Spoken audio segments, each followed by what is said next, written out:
beloved principal, special invited guests, hardworking and dedicated teachers, loving and caring parents, and my fellow graduates, good morning. I am Hawa Mahmoud.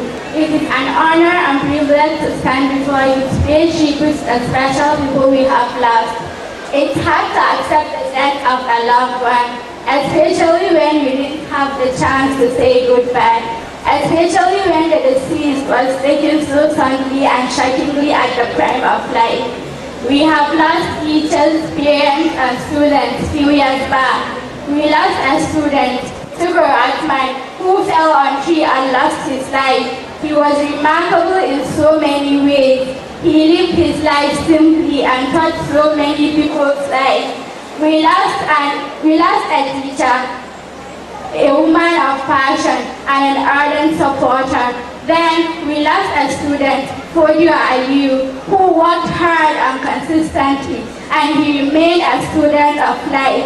It is impossible to pay tribute without sharing our sympathy for a nursery student who lost his life to gate accident, and a primary student, Mariam, who also lost her life to gate accident.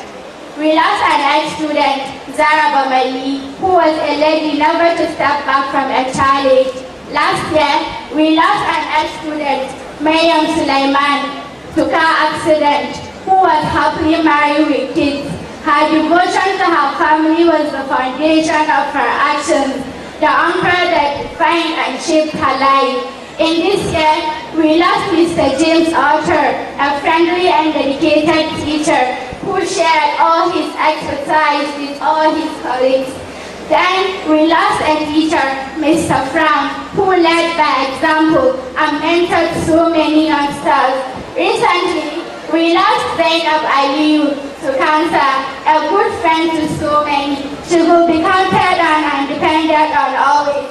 As that turned around a year and some months ago, and I had no one to say but my beloved father, my first love, my hero. Indeed, that is inevitable. That is the gas that comes without notice. Sadly, my beloved father is not here to witness my graduation from high school. Who would have ever thought he would go so soon? I can remember the good times we shared, but Mr. Fruto will not